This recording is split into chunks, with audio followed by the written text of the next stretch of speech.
This video is proudly sponsored by Clearwater Technology, Ireland's market-leading water treatment chemical supplier.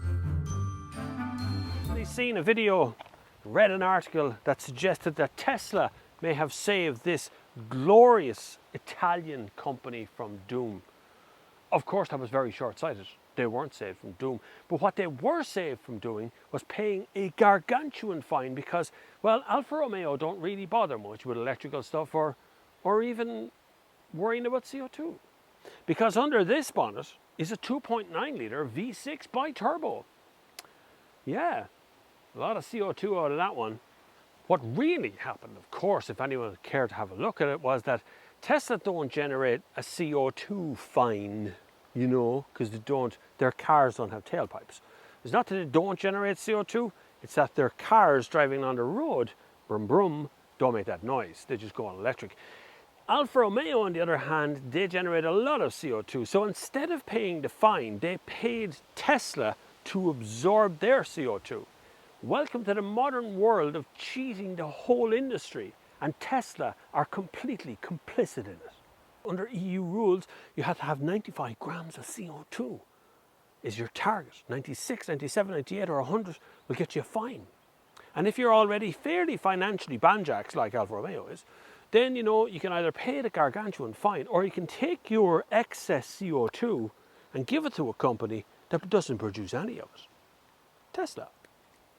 But you know, that's not where the story ends. Realistically, Alfa Romeo paid Tesla a lot of money to absorb that CO2. So really, it was just a business transaction. It's not some sort of a halo company coming in with, ooh, I am here to save Alfa Romeo. That is bullshit. End rant. Sometimes people write headlines to get clicks. And that's okay, because that's the algorithm. That's how you have to work these days. No choice, because we have put the hands of Google, Facebook, LinkedIn, Twitter, keep on listing out those sort of things. We've made them the place where our content goes. And so to get our content out, to get our voices heard, you have to put in a headline. And the headline has to read things like, was Alfa Romeo saved by Tesla, or whatever the next line is. This company, Alfa Romeo, definitely doesn't need saving. The Stelvio, on the other hand, needs a bit of work. Salient fact here, this is a 182. So 182 is a 2018 model of a car. So this isn't a new one. And there's a damn good reason why I'm not testing a new one. You see, through a complicated sort of way, we did the Irish Car of the Year for 2020. This car won it because it was excluded from the year before when it actually came out. So it was carried over into the next year because there wasn't a category for performance SUV or, you know, that kind of car. And so it says 550, 500, depending on who you talk to, 530, 550 brake horsepower. But it was included this year, so it actually won. So I had to make a film about it the other day for the Irish Car of the Year in association with Continental Tires. And I just held on to it because it's cool. Now, before we go any further, let's look at the most important factor on this car. So this little symbol here, this, to Irish people, I apologise. I know that looks a little bit like you see in a paddywhackery shop overseas where we have our little shamrocks and we go diddly-idly, you know, that stuff where we go top of the morning and 33 and a third stuff. That thing, that's what that looks like. But that's not what it's about.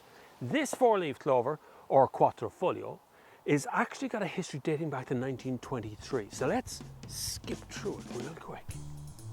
A young man called Ferrari, another man called Scavocci, got together and were hired by Alfa Romeo to drive race cars.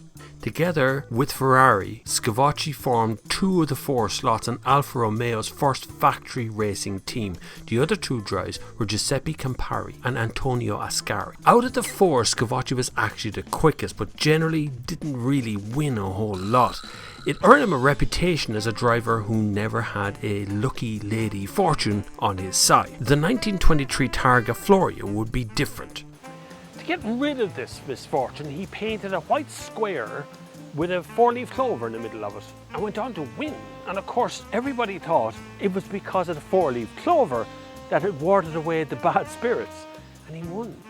Scavocci was buoyed up by this, and he won the 1923 Targa Florio. He was bloody fast, but it seemed that the four-leaf clover had helped him win the race. So superstition took over. This four-leaf clover appeared on all of his cars, every one of the Scavocci cars, and suddenly winds were coming with this four-leaf clover attached. Later in his career, Scavocci actually died in a collision in a car that didn't have the four-leaf clover.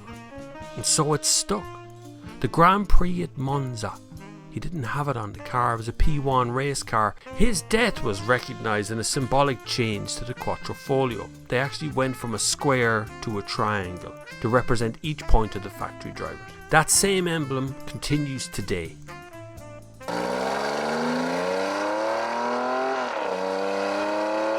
Now, I've read on official Alfa sort of websites, this car has 550 horsepower. I've read from Alfa Romeo themselves as 510, and I've read reviews that say 520 and 530. So it's somewhere between 500 and 550 horsepower. It's 600 newton meters of torque, but that's at a peak output now, so be careful of those kind of numbers. That doesn't mean that's what you're actually getting. The numbers in here don't make a lot of sense, because when you start it up, it's in A mode. So Alfas and Fiats and other cars have these variable systems you can put into it, which is DNA, right? Dynamic, normal, and then assumingly it's sort of an eco setting is the A. Exactly what is eco in a 2.9 litre, I don't know, but it's meant to be there. Now, you might have noticed from the camera, it's a little bit shaky in here because, well, generally speaking, the suspension setup in this is hardly made for the heat and poor pollution. Now, it's much more adapted to, let's say, Monza or Monaco. But you know, you can flip this. So in this, you've got a little suspension setting. If you go into D, you can press the suspension. You can have soft suspension, which is the same as trying to rub your head off a coconut. In hard suspension, it's like rubbing your head off a pineapple. Pretty much the same, just a little bit less abrasive. If you press that again, it goes into sort of normal, you know, hard, toughened up race suspension, and just goes with soft dampers to active dampers. That's pretty much it. Now there's one more setting, and once you find it, you never want to get out of it, because it makes a noise, well, it's nearly indescribable. It's race setting. So you hold it over to the left until the car goes into race. Now, on the current model, race setting turns off everything. It also turns off everything in this model, but it also turns on the active exhaust system. So the active exhaust system opens up a little flap in the exhaust and lets all of the noise out, not some of the noise. Now, it says on the screen, does it say it every time or does it just say it sometimes? Best race experience with shifter in manual. That's what it says there in the front. This says race brakes as well. So your face comes off whenever you want to brake. So I'm going to shift that into manual. I'm in M1. You already get that sort of a bark that comes out of the back of it. It just goes, rawr! And people look around going, what was that? And then they see a massive SUV coming on the road at them. And they giggle because it sounds like a race car. Essentially, what's under this, under the bonnet, in around the bits, is the same stuff as you find in the Alfa Giulia cloverleaf as well, or Quadrifoglio.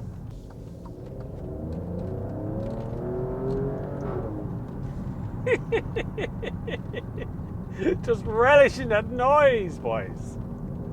What a machine. It's four-wheel drive, it's a lot more forgiving than the Giulia version of it. Giulia version of it will put you backwards through a hedge with your hair on fire just for changing gears on your own. Not this car. This car will keep on going. It'll shake your bones to pieces, but it's worth it every single time, because every single time you flick that little switch, you get that spit and bang out of the back of it.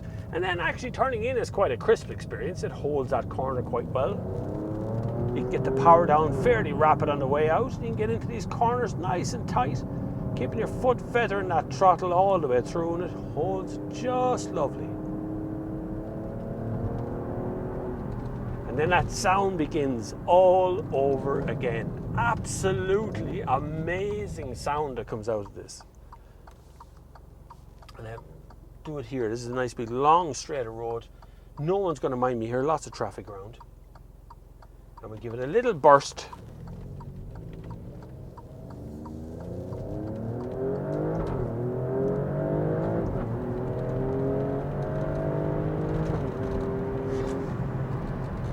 An incredible machine. I have 8 gears. I've used 3 to get to 100 kilometers an hour. Incredible machine. Absolutely amazing sounds out of it. And an amazing experience in the car as well. It's very hard, and I get it. I'm in race mode, that's why it's very hard. But like to have 8 gears to cruise, so if I go back into D and then just flick back down here into A on that setting, the whole car settles. Turns into a nice, quiet experience. Nothing too outlandish. When you want it though, you can tread on the accelerator pedal, and it's a bit like treading on a landmine. And off she goes again. It's an amazing machine. In some ways, the worst part is this car exists, because now I know what I'm going to miss. While I absolutely adore the clean air, the clean environment, everything we have at the moment is clean, it looks good, we're starting to move in the right direction, we're heading to electric, we're heading into that realm of things, into really thinking about our CO2 emissions, into really thinking about what's ahead of us, what we're going to leave behind for our kids. We're really thinking about this, and I admire it, I love it, I can't wait to see where the world is going to go and what level of excitement I'm going to have from there on out. But I will miss our speed, our arms race, our ability to go from 0 to 60 at 3.9 seconds or so, like this car can, in a pantomime of noise and smells and speed. I'll miss that. I will. And you will too. You don't think you will. You think it's going to be clearing the environment and my air. I'll be able to breathe every single day of my life. Yeah, that's great. Actually, if you just have the amount of electric or amount of petrol and diesel cars around the road today, you'll be able to breathe just fine. The pandemic has taught us that. The pandemic taught us how quick we can clean things up, how quick we can all stop going places. But you know what? It seems to come to an end now and everybody's back on the road. Gone. I'm going to miss these noises. Listen. To hold down, to raise, into D. You're going to miss that. Like, that noise is the sound of fossil fuels being burned. So many of them, when I change gears and it spits, that it just uses excess fuel to ignite into the exhaust system. What a machine! I love these things. And then you listen to it winding down, winding up. There's something beautiful about the whole lot. And I know many of you in the comments now are going to write Alfa Romeo's broken down. Me. This engine is a Ferrari engine.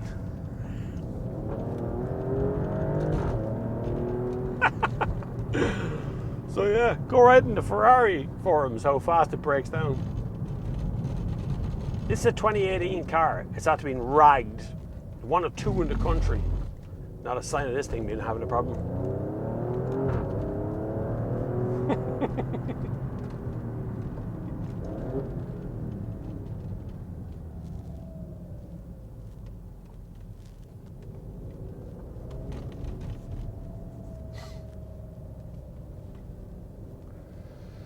So look, I'm going to pull up here and say a fond farewell to a company that has done extraordinary things over the years.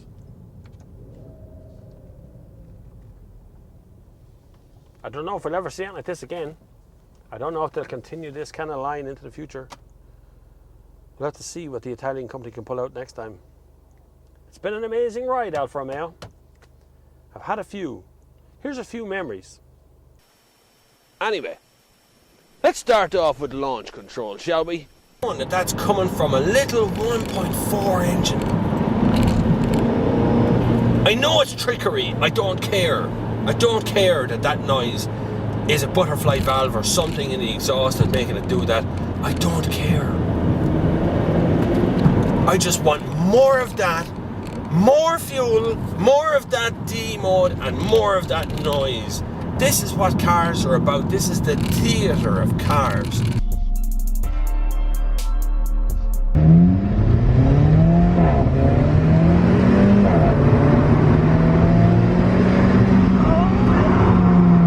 I love it. Oh, Jesus. I might leave a little wet patch in this seat here. Oh!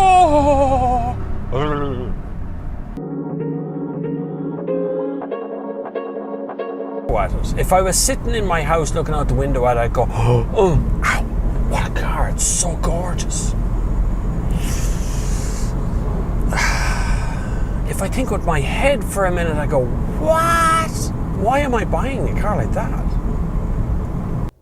Hopefully you enjoyed this video, and hopefully you've hit the subscribe button. There is also a membership join button there somewhere as well, and a number of buttons down below that you can click in the links of the comments if you want to really support this channel. Best and free way to do it, of course, is just hit the subscribe button and the bell icon. And if you like it, thumbs up, comment, do that usual sort of stuff that YouTube always asks you to do. Anyway, I'm going to leave it there, and until the next time, I will see you on the far side.